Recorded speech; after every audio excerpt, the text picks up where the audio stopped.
Muchas gracias, Loli, y muchas gracias al Grupo Español del IABSE por invitarme a hacer esta presentación en la que, bueno, quiero tratar dos partes. Una inicial, pues un poco tratando que sea motivadora, hablando un poco de cómo es la ingeniería española desde un punto de vista creativo, innovador, y por qué creo que es así, y después pues hacer un repaso un poquito extenso y explicativo de una realización que se ha terminado hace muy poco, se puso en servicio a finales del año pasado y que, bueno, que es pionera mundialmente en un campo en el que además en el futuro vamos a tener todos mucho trabajo, que es la adaptación de estructuras existentes a nuevos requerimientos. ¿De acuerdo? Entonces, empezando por esa primera parte de creatividad e innovación, pues normalmente lo que llamamos innovación es el desarrollo de algo nuevo. Algo nuevo, en nuestro caso como ingenieros de estructuras, es relativamente sencillo. ¿Por qué? Pues porque todas las obras que hacemos generalmente son prototipos. Hacemos un puente y es raro que lo volvamos a repetir. Por muy igual que sea otro parecido, incluso un paso superior en una autopista, pues no dejará de tener un terreno diferente, un encaje ligeramente diferente.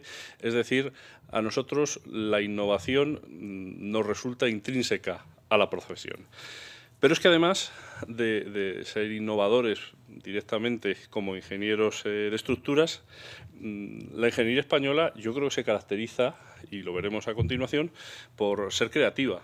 Es decir, tener una habilidad especial para generar nuevos diseños poco usuales, imaginativos, que generan una diferencia con lo que es habitual o convencional, ¿no? Entonces, yo creo, y lo responderemos al final, que la ingeniería española de puentes y en general la ingeniería estructural es muy innovadora y es muy creativa. ¿Y esto por qué? Bueno, pues esencialmente por distintos motivos, pero hay uno que al final uno cuando trata de buscar por qué las cosas son de una manera siempre tiene que acudir a la historia. Es porque no es que sea ahora innovadora y creativa, es porque lleva prácticamente 100 años siéndolo. Si nos vamos estoy hablando hace 100 años, es un poco cuando se empieza a configurar la disciplina moderna de la ingeniería de estructuras. Ya no es todo fábrica, sino que hay materiales diferentes opciones de hacer las cosas, acero, hormigón, la propia fábrica, y es cuando surgen los primeros ingenieros que podemos llamar realmente de estructuras en España. Para mí, y esto pues, posiblemente es discutible, pero desde mi punto de vista, el primer ingeniero de estructuras al modo moderno que podemos entender es José Eugenio Ribera. José Eugenio Ribera nació a finales del siglo XIX, egresó de la Escuela de Ingenieros de Caminos de Madrid cuando era la única que había a finales casi en el año 1890, y desarrolla inicialmente su carrera profesional como ingeniero de la administración, como todos los que había en aquel momento.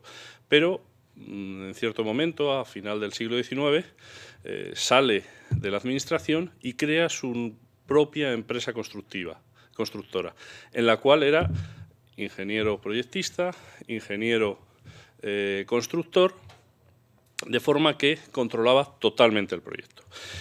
Y de sus manos y de su empresa salieron ciertas obras muy significativas en aquel momento. Por ejemplo, el puente del Golbardo en Cantabria, que a veces se tiende a decir que es el primer puente de hormigón armado en España, pero hay uno que incluso el propio Ribera dice que es anterior, el puente de Cuiña en Asturias, de 5 años antes. O, por ejemplo, la forma en la que hace las cimentaciones de ciertos puentes sobre ríos bastante profundos en Andalucía, en el puente de San Telmo sobre el Guadalquivir o el puente de Santipetri, en el cual, pues bueno, ante un problema de una necesidad de realizar unas cimentaciones, crea un nuevo método de construcción de los cajones hincados y fondeados para esas construcciones, que es innovador en aquel momento y da respuesta a una problemática bastante habitual en la cimentación de este tipo de puentes en cauces. De hecho, para este tipo de cimentaciones ya cuenta, porque su empresa contrató a Eduardo Torroja. Entonces, Eduardo Torroja propone una serie de innovaciones también en la ejecución de esas cimentaciones y el propio Rivera le propone que redacte la parte de cimentaciones de su libro de puentes de fábrica. ¿De acuerdo? Bueno, entonces, con José Eugenio Rivera tenemos a los primeros precursores de la ingeniería de estructuras. En los años 20 se caracterizan porque dos personajes absolutamente impresionantes de la ingeniería de estructuras, no solo española, sino mundial, terminan sus carreras y empieza su vida profesional. El primero es Eduardo Torroja, que termina en 1923, y el segundo, Fernández Casado, que termina en 1924, además a la edad de 19 años. Algo absolutamente inusual en aquel momento, que además la escuela tenía unos requisitos de acceso muy duros, ¿no? Y son dos grandes maestros, de los cuales prácticamente la totalidad de los siguientes ingenieros estructurales de los años 60 e incluso los posteriores beben y se inspiran a la hora de realizar sus propios proyectos. Bueno, pues Eduardo Torroja, poco más podemos decir que él, ¿no? Pero cuando se tiene que enfrentar, por ejemplo, al paso del abastecimiento de agua a Jerez, sobre el río, me parece que es el Guadalete, con un proyecto absolutamente inadecuado por la socavación que producía el río en las pilas de ese acueducto, pues se inventa un sistema que no sabemos si llamar pretensado, estradosado, atirantado, pero la cuestión es que es algo que es nuevo y que da respuesta a una problemática que tenía. Y en el acueducto de Tempul consigue hacer un vano de prácticamente 60 metros, ayudado simplemente por unos tirantes que además ponen tensión con un método también absolutamente inhabitual, que es la utilización de unos gatos sobre las pilas para conseguir poner en tensión esos cables. ¿Vale? En el caso de otros puentes que hizo Eduardo Torroja, por ejemplo, el viaducto de Martín Gil era un viaducto que desde finales del siglo XIX estaba ya planteado para cruzar el embalse de Ricoballo con una línea férrea y que se había incluso abandonado varias veces su construcción por problemas. Sobre un proyecto, precisamente del ingeniero Martín Gil, Eduardo Torroja propone hacer todo el hormigonado del arco sin necesidad de cimbra, mediante una celosía metálica que sirve como sistema de soporte del hormigón y que además forma parte de la armadura de ese propio arco, un poco en la línea del sistema del francés Melan, que fue uno de los precursores también del hormigón armado. Fernández Casado propone otra serie de ideas que muchas veces pensamos que las innovaciones van siempre enfocadas a grandes problemas, grandes luces, grandes alturas, y otras veces es al contrario.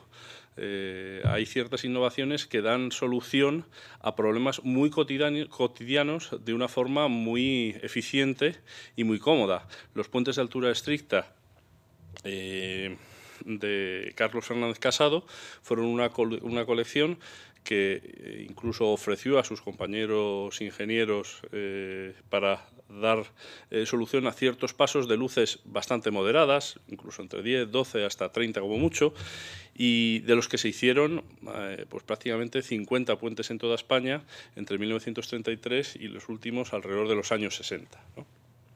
Bien, en este momento pues España tiene una calidad de ingeniería estructural muy alta. El problema es que llega la guerra civil, llega bueno, pues toda la problemática asociada a la posguerra y, por decirlo así, se pierde esa tradición, que sin embargo pues se recupera un poquito más adelante.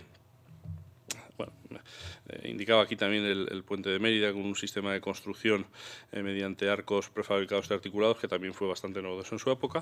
Y como decía, se pierde esa tradición, pero sin embargo, tanto Eduardo Torroja como Carlos Fernández Casado son elegidos profesores en la Escuela de Caminos de Madrid y gracias a eso, pues la mayor parte de los alumnos que empezaron sus carreras a principios, finales de los años 50, tienen la suerte de tenerles como profesores, lo cual vuelve a crear otra generación de grandes ingenieros que egresaron todos a principios de los años 60 Y que bueno, que tenemos la suerte de haberles conocido nosotros a día de hoy, ¿no? Y que prácticamente todos los ingenieros que trabajamos ahora, nuestros maestros e incluso los nuevos ingenieros que empiezan a trabajar en el campo de las estructuras ahora, pues les resultan referencias conocidas, cercanas e inspiradoras, pues como son el binomio Javier Manterola y Leonardo Fernández Troyano, que dan continuidad al trabajo de Carlos Fernández Casado en su oficina de proyectos, Julio Martínez Calzón, junto con José Antonio Fernández Ordóñez, que hacen una serie de proyectos que en su momento son absolutamente innovadores, utilizando la estructura mixta pues, como una novedad en España.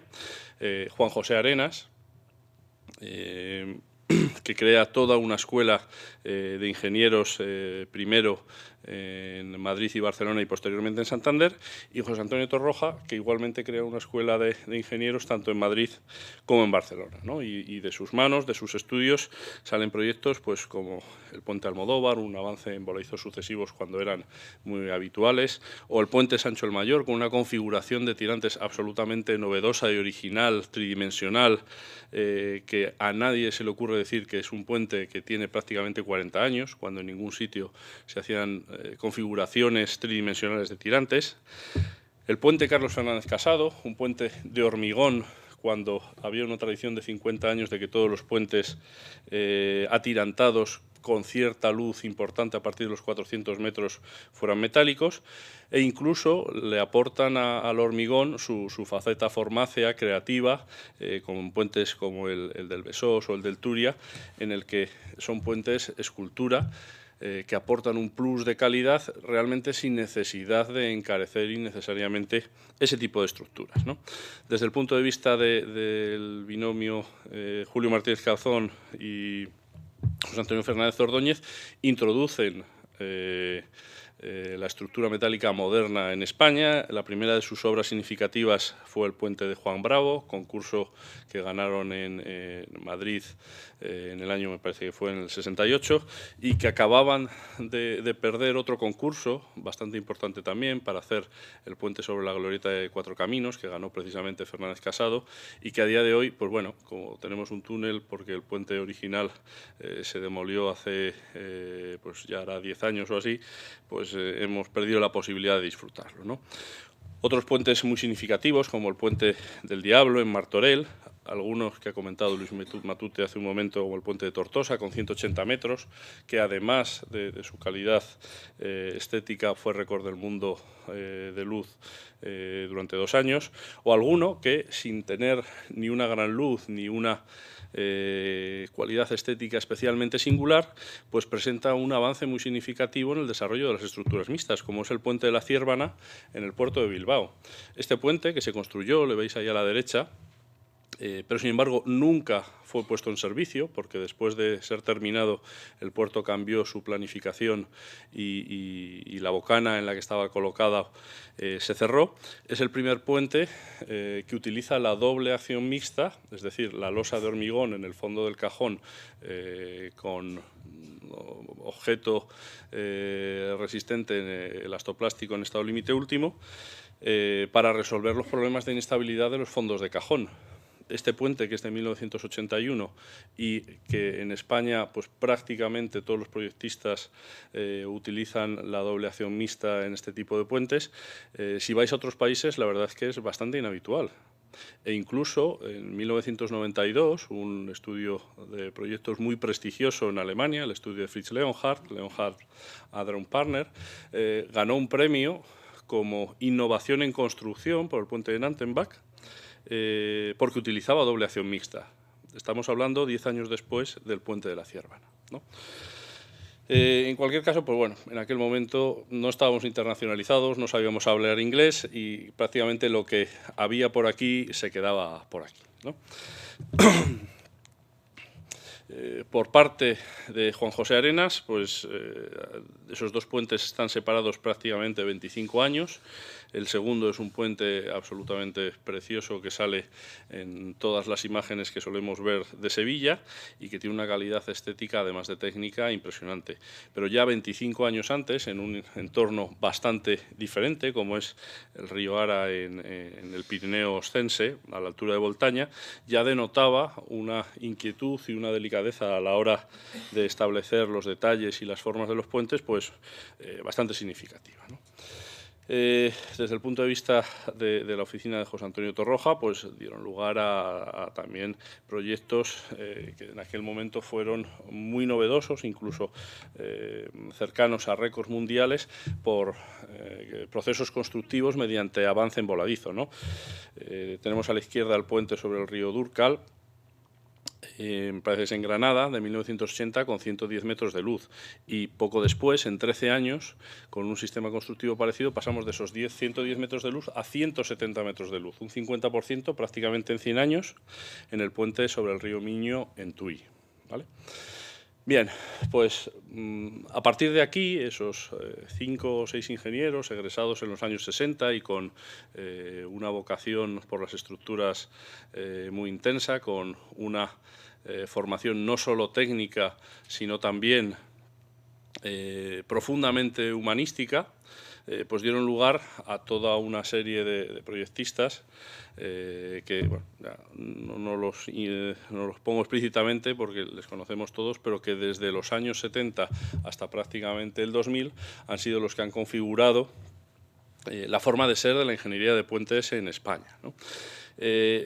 Además, hemos tenido la suerte de que durante los años 70, 80, incluso entre el 96 y el 2007, 2008, se ha configurado la red de infraestructuras española.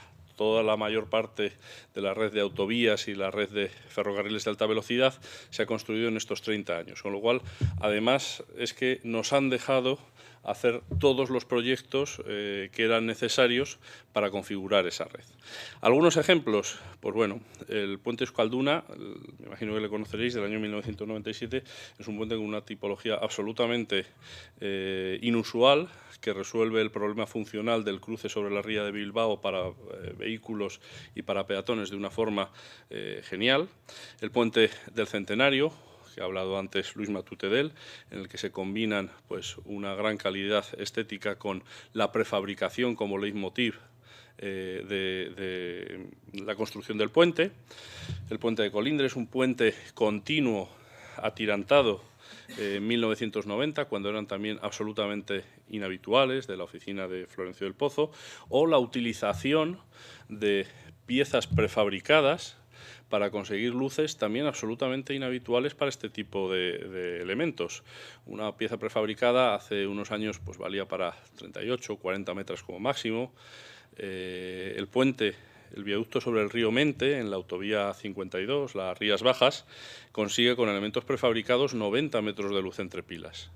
Una cosa absolutamente inaudita y que en ningún otro sitio del mundo se está utilizando en la actualidad. De hecho, la prefabricación es una cosa que no es muy habitual tampoco, más allá de vigas absolutamente prefabricadas en España, ¿vale? No solo en lo que es el diseño o la solución tipológica de cara a resolver problemas, es en lo que los ingenieros de estructuras españoles destacan en sus proyectos, sino también en soluciones constructivas de montaje mediante elementos de heavy lifting, de movimiento de grandes pesos, para dar solución a montaje, construcción de puentes en aquellas zonas cuyo acceso es muy complicado. Por ejemplo, a la izquierda veis el viaducto de Lanjarón, que prácticamente es un viaducto que se pescó de un extremo a otro, de una orilla a otra, donde debía ir colocado, ¿no? O soluciones tipológicamente muy constantes y muy optimizadas, como los grandes viaductos de alta velocidad. A la derecha podéis ver el Arroyo del Valle, en Madrid, en la salida de la línea hacia el noroeste, ¿no? Grandes puentes en los que se suma el proceso constructivo a su situación en un entorno absolutamente urbano y de gran calidad paisajística e histórica, como el puente Infante Enrique en Oporto, o algunos simplemente que tratan de dar solución con unas dimensiones pues muy amplias a accesos a lugares más o menos, vamos a decir, inhóspitos de la geografía española, como el viaducto de Montabliz, ¿no? Parece mentira que el acceso de la zona de Castilla hacia Cantabria no fue resuelto mediante autopista hasta finales de los primeros años 2000, igual que el acceso desde Castilla hacia Galicia tampoco fue resuelto hasta los primeros años 2000 en España.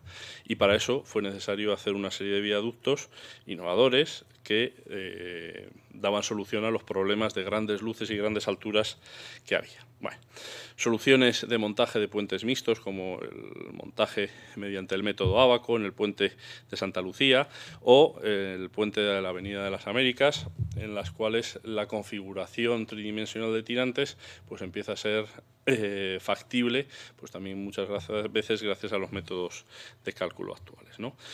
No solo desde el punto tipológico y constructivo es innovadora la ingeniería española. Desde el punto de vista de los materiales, también tenemos la oportunidad de mostrar nuevas tipologías y nuevas formas de hacer las cosas. A la izquierda veis, por ejemplo, la pasarela sobre la vía de ferrocarril en Lérida. Es un puente del año... Esto está mal, no es del año 2011, es del año 2001, pero hecho con elementos de composite, con elementos plásticos, ¿no? Obviando o eliminando cualquier otro tipo de materiales tradicionales como cemento, hormigón. ¿Por qué? Pues simplemente porque es una pasarela que está encima de una vía de ferrocarril y que es muy difícil de mantener. Por lo tanto, un elemento de tipo composite pues resulta muy adecuado para este tipo de estructuras. O a la derecha vemos la pasarela del río Júcar, que es una pasarela en banda tesa habitual, pero que en lugar de tener elementos metálicos como elementos catenaria, lo que tiene es también unas bandas de fibra de carbono, ¿no? Bueno, entonces, con el nuevo siglo, llegando al año 2000, las líneas de alta velocidad españolas están ya en plena ebullición, entonces tenemos la oportunidad en España de hacer grandes viaductos que dan solución pues, a problemas o de paso a través de rías o de grandes longitudes de viaducto, como podemos ver aquí el viaducto sobre el río Ulla y el de Archidona. El viaducto sobre el río Ulla es récord del mundo de celosías, como indicaba Luis Matute hace un rato, por encima del puente de Nantenbach. El viaducto de Archidona tiene 3 kilómetros. Parece mentira, pero por ejemplo en Alemania están prohibidos viaductos ferroviarios de más de 500 metros o 1 kilómetro. Y aquí hacemos viaductos ferroviarios que tienen ni 500 metros ni 1000, sino 3 kilómetros, ¿no? Recientemente, algunos... esa fecha también está mal, 2004 no es así porque creo que está todavía en construcción. Los viaductos que ha sido necesario construir para el acceso ferroviario hacia Extremadura y Portugal, pues han dado lugar para pasar el embalse de Alcántara a los viaductos en arco de alta velocidad de ferrocarril con mayor luz del mundo. Y además prácticamente a un par de kilómetros uno de otro, superando los 300 metros de longitud en el caso del viaducto de Almonte. Me imagino que Guillermo nos contará algo a continuación sobre esto. Y después, casi como colofón e inaugurado hace un par de años, está el puente sobre la bahía de Cádiz, un puente que supera al puente de Barrios de Luna, que era el que tenía el récord en España de mayor luz en un puente atirantado, con más de 500 metros y ejecutado en la bahía de Cádiz pues con unas condiciones de calidad, de ejecución, de procedimientos que no envidian nada a cualquier gran obra hecha en países anglosajones y además con unos costes, pues me atrevo a decir que del orden de la mitad, ¿no? Y dentro de estas infraestructuras, pues inaugurado también el año pasado, aunque se están terminando ciertas operaciones, está una bastante singular, que es la que voy a hablar a continuación, que es pues, bueno, la ampliación de un puente atirantado. Esta ampliación la consideramos novedosa porque, hasta donde sabemos, es la primera vez que se ha hecho en el mundo. Hay ampliaciones de puentes colgantes, unas previstas, otras no, pero la verdad es que no somos conscientes de que se haya hecho una ampliación de un puente atirantado, además de gran luz, 400 metros, añadiendo 2 calzadas por los lados al tronco principal. Además, en el plazo que se ha hecho, aproximadamente se ha puesto en construcción desde el primer elemento construido hasta la puesta en servicio de menos de 2 años, y con un coste del orden del 50% de la inversión inicial, que es también inhabitual. Muchas veces las rehabilitaciones de grandes puentes que se realizan en el mundo tienen costes varias veces de la correspondiente a la inversión inicial. ¿Vale? Bueno, y en relación a todos estos puentes que hemos visto por aquí últimamente, pues lo que hay que decir es que se han realizado, como decíamos antes, bajo la inspiración de los grandes maestros de los años 60, bajo la dirección de los grandes ingenieros que surgieron en los 60, en los 70 y los 80, pues Francisco Millanes, Hugo Corres, Antonio Martínez Cutillas, muchos profesores de esta escuela o de la Escuela de Barcelona, Ángel Aparicio, etcétera, etcétera, pero han sido realizados y llevados a cabo en muchos casos por gente muy joven, pero con una experiencia tremenda. Me atrevería a decir que la media de edad de los que hemos participado en esta ampliación del puente de Rande ha estado alrededor de los 40 años. Es decir, que vosotros, dentro de 10, 15 años, podéis estar participando en obras de este estilo. Es algo que, trabajando en ingeniería de estructuras y trabajando en España, se puede acceder a ello. Este tipo de estructuras o de puentes, pensar que un ingeniero de 5, 10 o 15 años de experiencia puede hacer un puente como el de la Bahía de Cádiz en un país que no sea España es absolutamente impensable. Pero, sin embargo, aquí se puede. Y además, esta facilidad o esta oportunidad que hemos tenido los ingenieros un poco más jóvenes en España, hay que decir que se ha reconocido mundialmente. De hecho, si revisamos los premios internacionales a ingenieros jóvenes que se han dado en los últimos 10-15 años, pues en los últimos 15 años hay 4 premios IABS españoles. Es decir, prácticamente un 25%, ¿no? O incluso en los últimos 10 años, en unos premios que se dan bienalmente, cada 2 años, por parte de la FIB, pues hay 6 premiados españoles. ¿De acuerdo?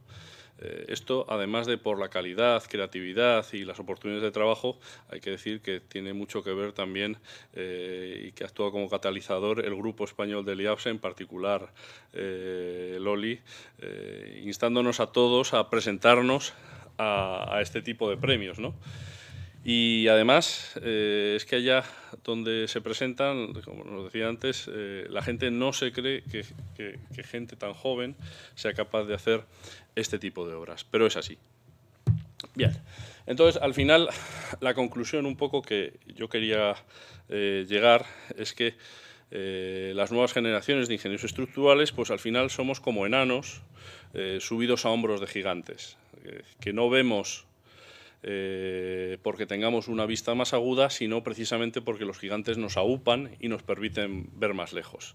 Obviamente, se me ha olvidado poner la cita, no es mía, desde luego, sino que es una cita utilizada por Newton allá por el siglo XVII, pero que tiene su origen en Bernardo de Chartres, tratando de explicar precisamente la importancia del legado, la importancia de la tradición, la importancia de lo que todos llevamos detrás, y también la importancia de no quedarnos abajo a las rodillas de los gigantes, sino de tratar de subirnos a ellos para poder ver más allá, ¿no?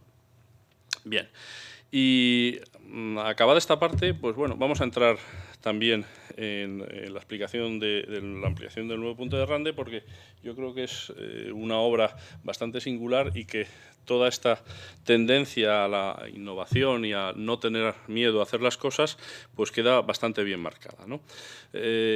Con respecto a esto, pues voy a hacer una pequeña descripción de cuál es la problemática, de dónde surge, para después comentar cuál ha sido el diseño de la ampliación y su construcción. El puente de Rande está en la autopista del Atlántico, en la ría de Vigo, entre Pontevedra y Vigo. Es un puente que surge a raíz del Plan Nacional de Autopistas en 1964. Se hace un concurso internacional para hacer ese cruce en la ría de Vigo, a la que vienen los principales expertos internacionales, pues como fue Fritz Leonhard o Fabricio de Miranda, y que trata de resolver de una forma rápida y eficiente la circulación entre precisamente Pontevedra y Vigo, que si se va por la costa,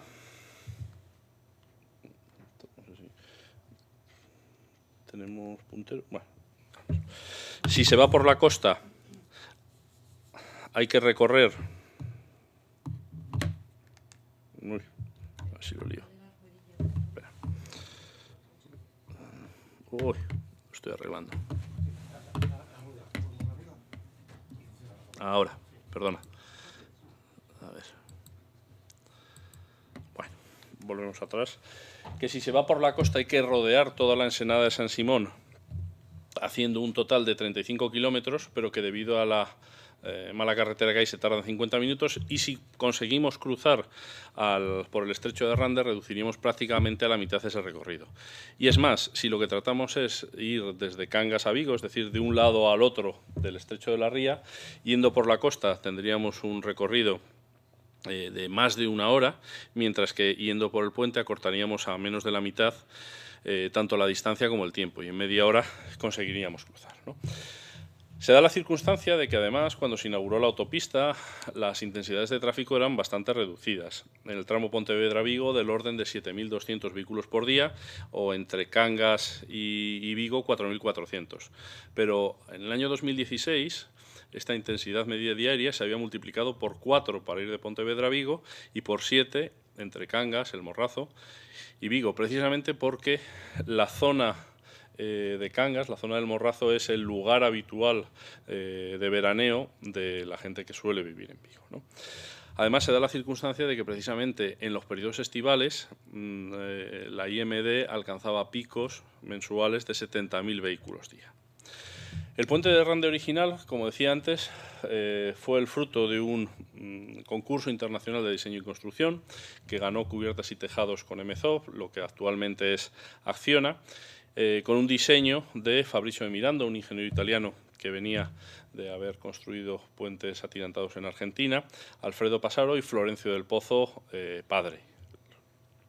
El padre del actual catedrático de estructuras de esta escuela, ¿no?, que se encargaba de las cimentaciones y de los viaductos del Ceso.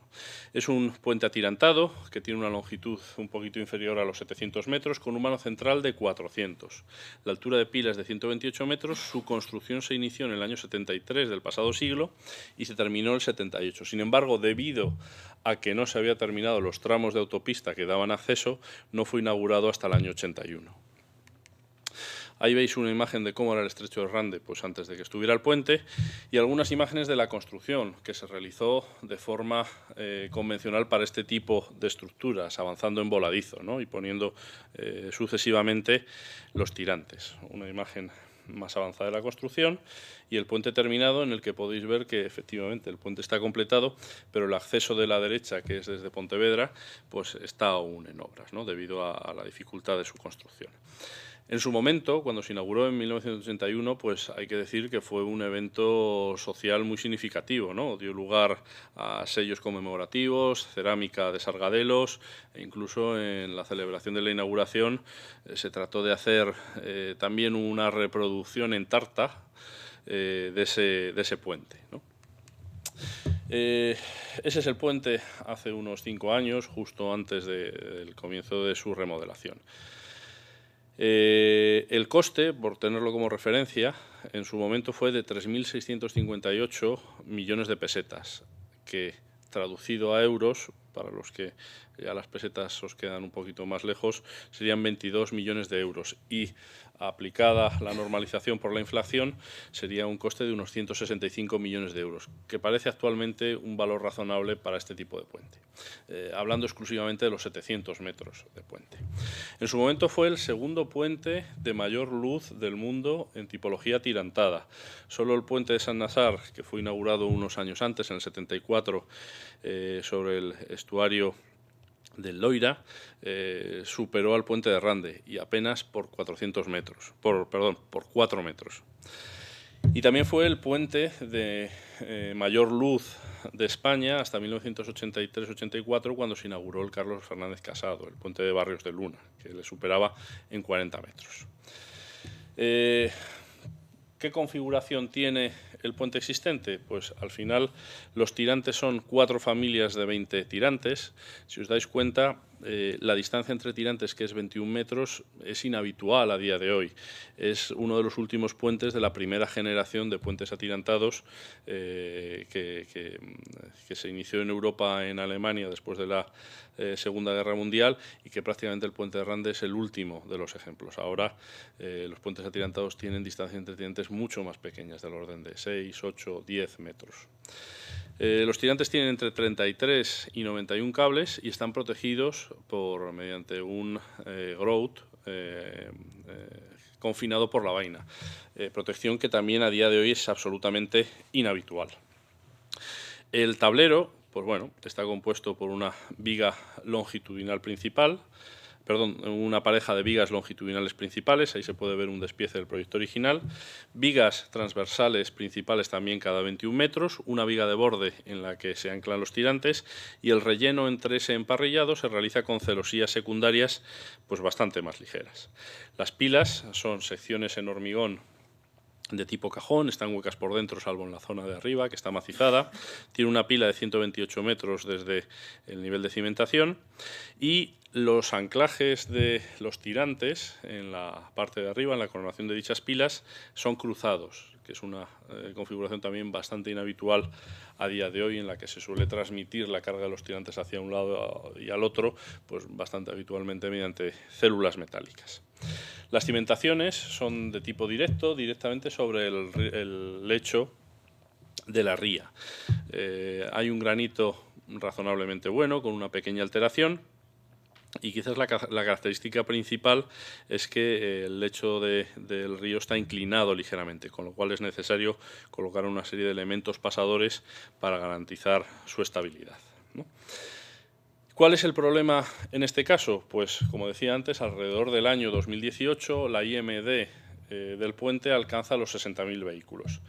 Durante el verano alcanza los 70.000 vehículos, y el problema reside fundamentalmente en que, superando los 40.000 vehículos día, el nivel de servicio se deteriora enormemente, empiezan las congestiones, y además el tráfico se hace inestable. Cualquier tipo de frenazo, volantazo o cualquier tipo de cosa inesperada genera un atasco casi kilométrico.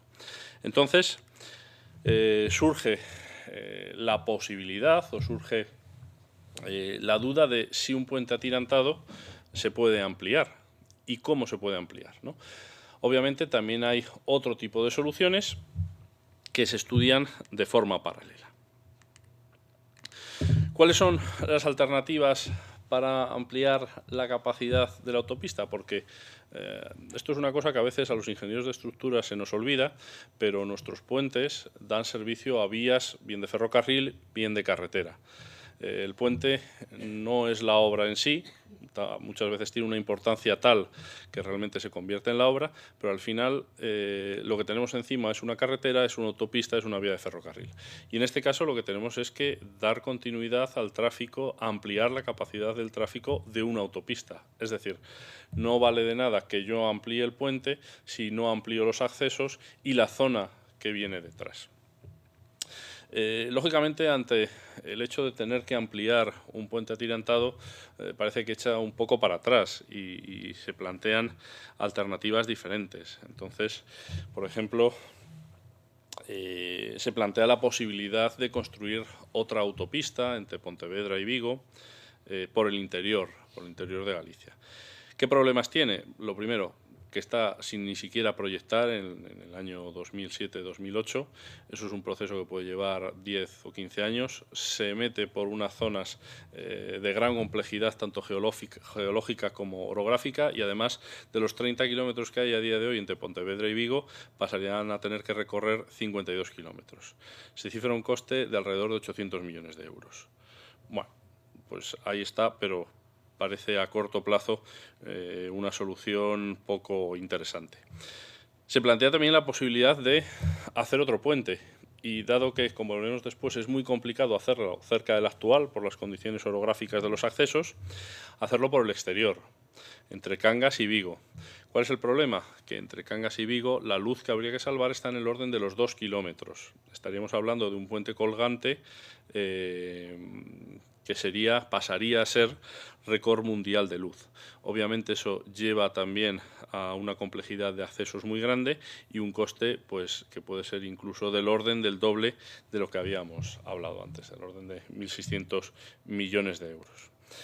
Debido a las condiciones orográficas y a que la zona está absolutamente colmatada desde el punto de vista urbano, es muy complicado duplicar el puente, que podría ser una solución perfectamente válida. Entonces, al final, si no podemos ir por otro lado, no podemos colocar un puente parecido pegado al que tenemos, la única solución posible es ampliar lo que ya tenemos. Entonces, cuando uno se pone a ver, siempre que uno se enfrenta a un problema nuevo, pues una primera fase es analizar el estado del arte del problema, ¿no? Y cuando uno analiza las ampliaciones de puentes atirantados, lo que se encuentra es un vacío tremendo. En puentes de gran luz sí que ha habido, y son bastante habituales, ampliaciones de capacidad, generalmente mediante adición de carriles en la parte inferior de grandes tableros metálicos. Se han hecho mucho en puentes colgantes en Estados Unidos, incluso en la propia Lisboa el puente de 25 de abril incluyó, después de inaugurado, una línea férrea por debajo de la parte correspondiente al tráfico rodado. Pero, por lo menos en lo que nosotros investigamos, no se había hecho nunca una ampliación de un puente atirantado, con lo cual esta sería la primera. Y pongo ahí un asterisco porque siempre cabe la posibilidad de que no te hayas enterado bien, que hayas investigado poco o que algún chino lo haya hecho ya 3 veces. Pero bueno, hasta donde sabíamos, sí que era la primera vez que se iba a ampliar un puente atirantado de este tipo. Además, había unos requerimientos bastante rigurosos por parte de la propiedad. ¿Por qué? Pues porque la autopista AP9 es una concesión, la concesión recibe dinero de los coches que pasan y, claro, si se nos ocurre decirles que vamos a cortar el puente 2 años para hacer una cosa que se va a ampliar y que después van a tener mucha mayor capacidad, pues no les iba a sentar muy bien. Entonces, uno de los requisitos precisamente para el diseño de la ampliación era que tenía que hacerse con nulo o el mínimo afección al tráfico, a la capacidad de servicio de la autopista y de sus accesos. Lógicamente, con la máxima seguridad para el tráfico, para ese tráfico y también durante las obras. Y además, dado que se implanta en una zona absolutamente delicada, con cultivos mejilloneros y de gran valor paisajístico, pues no tenía que tener impacto medioambiental. Y oye, ya que tenemos además un puente existente, habrá que aprovecharlo al máximo.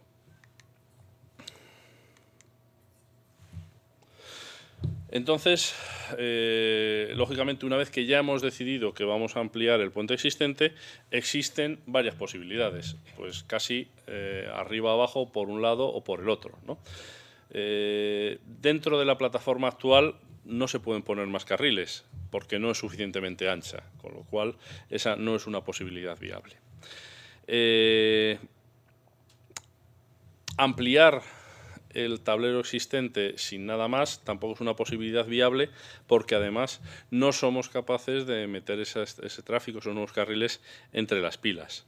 Colocar una nueva plataforma, una nueva calzada encima o abajo del puente, pues sí que sería una solución viable, pero sin embargo hay que llevarla hasta allá, es decir, tenemos problemas en los accesos.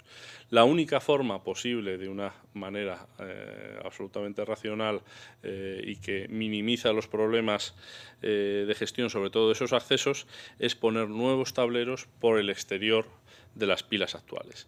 Y precisamente esa es la solución que se adopta. ¿De acuerdo?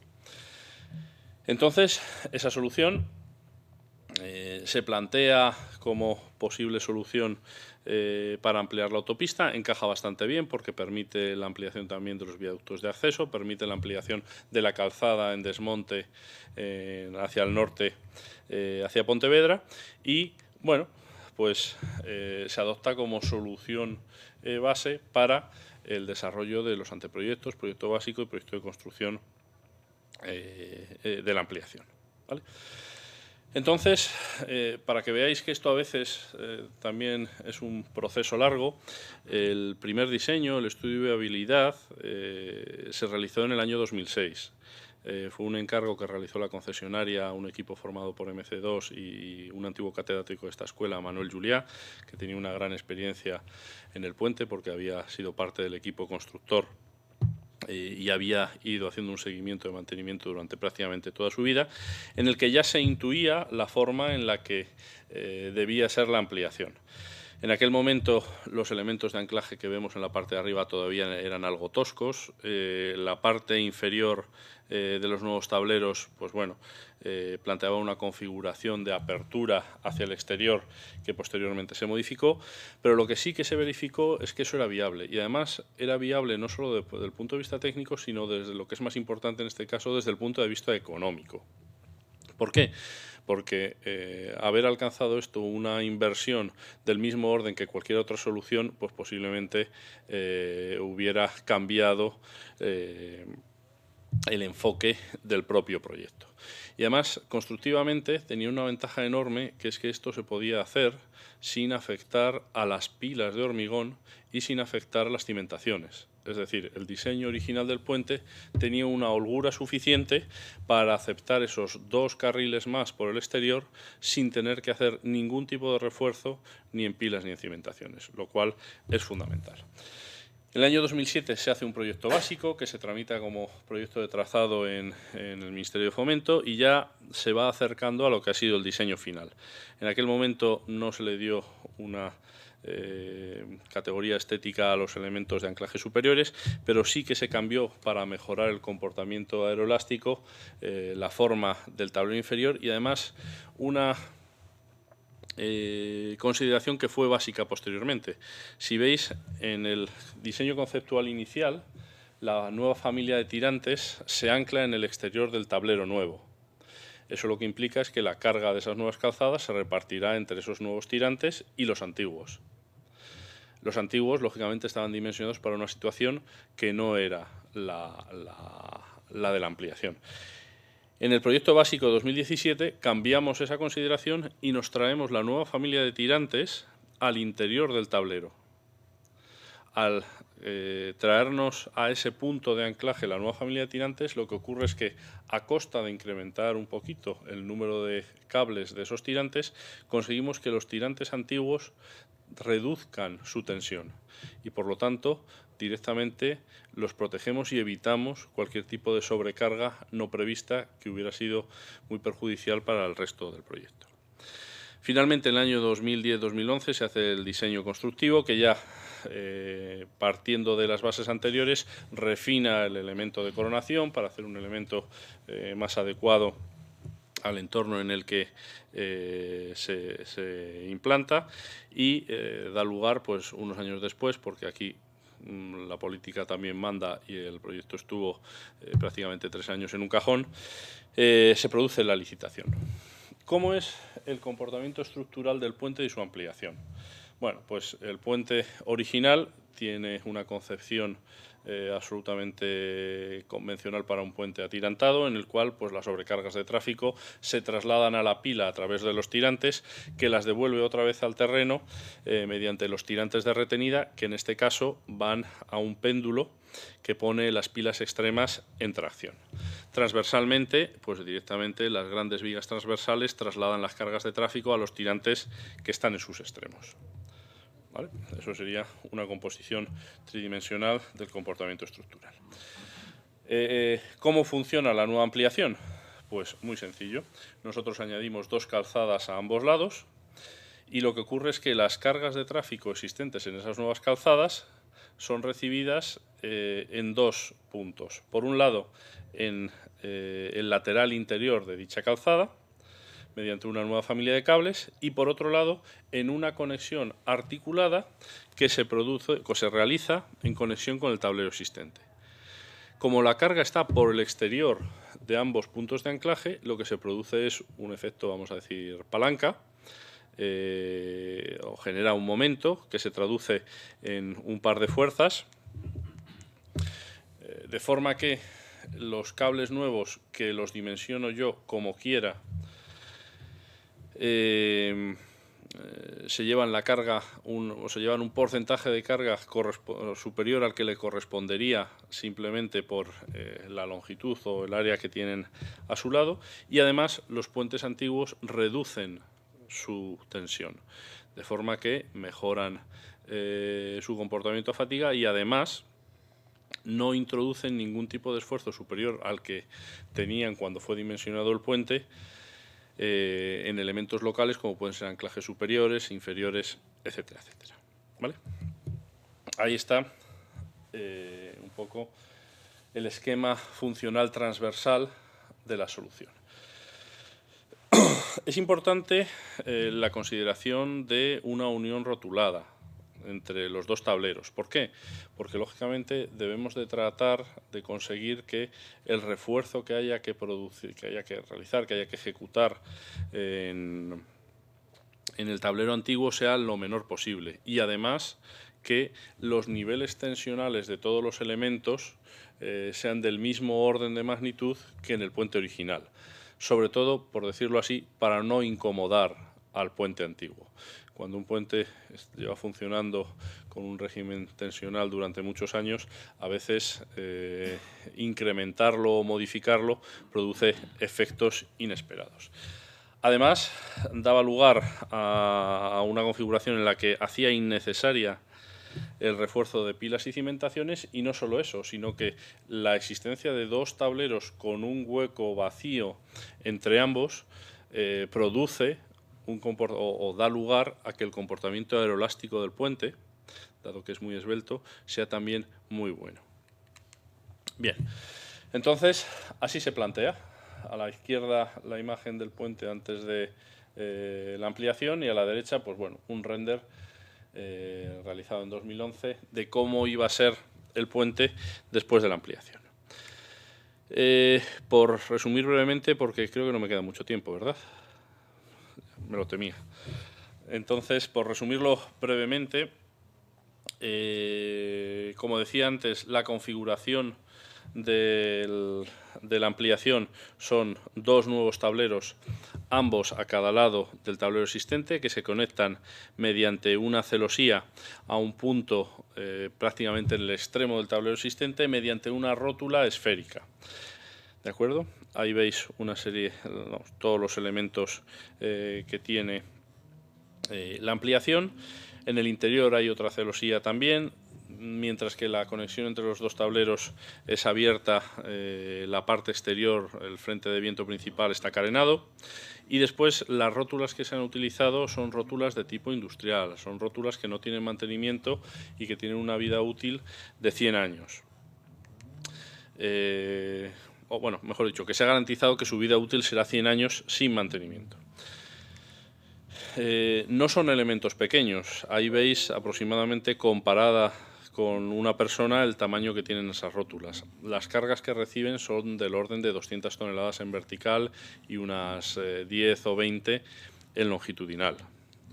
Y ahí veis la conexión. La ventaja de esta conexión es que prácticamente la afección que tiene con el tablero existente pues es mínima.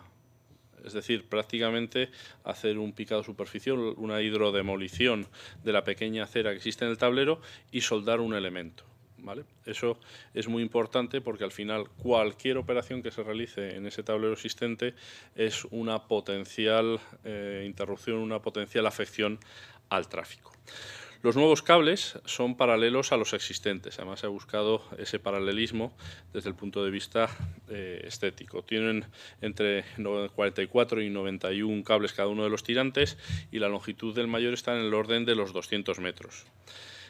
Son tirantes con nueva tecnología, triple protección mediante cera o grasa, una vaina individual y una vaina exterior. Los anclajes son aquellos puntos donde unimos los tirantes a la estructura. Hay uno fijo y uno que es regulable. En este caso el regulable está en las pilas y el fijo está en el tablero. Y además de eso, ahí veis algunas imágenes de estos tirantes. Para reducir las posibles vibraciones de los tirantes se han utilizado amortiguadores, ¿vale? Hay un caso particular que son los tirantes de retenida que van hacia la pila lateral, que tenemos un grupo de 4 tirantes de 91 cables. Son los cables más grandes, los más potentes de toda la ampliación. Y se han diseñado amortiguadores en algunos casos específicos para conseguir un amortiguamiento con un decremento logarítmico que sea superior al 3%. Como además las dimensiones son muy estrictas, en algunos casos se tuvieron que modificar para no afectar también a los pretiles. Finalmente, quizás el elemento más significativo de la ampliación es bueno, pues el elemento de anclaje en la coronación de las pilas de todos estos elementos. Es un cajón metálico que tiene aproximadamente 4 metros de ancho por 4 metros de dimensión transversal y que sirve como elemento de anclaje de la nueva familia de cables en las pilas y traslada la carga de esas pilas, de esos cables, hacia la pila antigua mediante apoyos esféricos. Lógicamente, además de trasladar la carga de los tirantes a los apoyos esféricos y de ahí a la pila existente, se encarga también de hacer el balance, de hacer la transmisión longitudinal de cargas cuando las sobrecargas de tráfico no están centradas, las no equilibradas. Para que os hagáis una idea, los apoyos esféricos que tienen se han dimensionado para 4.300 toneladas, que son grandes, pero hay que decir que tampoco es una exageración. La carga aproximadamente total máxima que entra por las pilas debido a esta nueva ampliación es del orden de 8.000 toneladas en cada uno de los lados. Y finalmente, pues si tenemos que ampliar con 2 calzadas laterales nuestro puente, lo que tenemos que hacer también es ampliar las pilas de retenida. Para eso se diseñó una ménsula sobre la estructura actual en forma de cajón de hormigón pretensado conectada con la anterior, y en esa zona de ampliación se introdujo también un nuevo péndulo que servía como elemento de retenida de la nueva familia de cables. Ahí lo veis. No sé si tengo 5 minutos. Bueno, no, simplemente porque tenía toda una parte de construcción, pero yo creo que para hacernos una idea global, y en esos 5 minutos lo vemos, tengo un vídeo pues, que nos permite ver desde el inicio de la construcción hasta prácticamente la puesta en servicio cómo se desarrolló.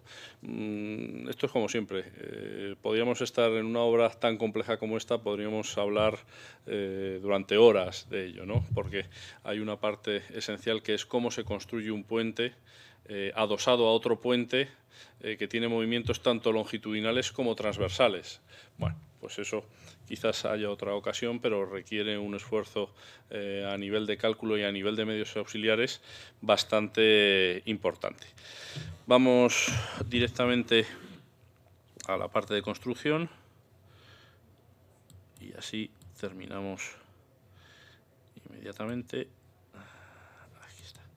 No sé si hay... Vale.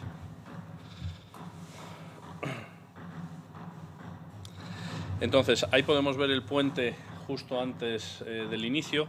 Lógicamente, un puente de este estilo no es llegar a hacer la ampliación y ya está. Requiere también un estudio muy particular y muy profundo del puente existente de cara a establecer las condiciones de durabilidad que tiene inicialmente.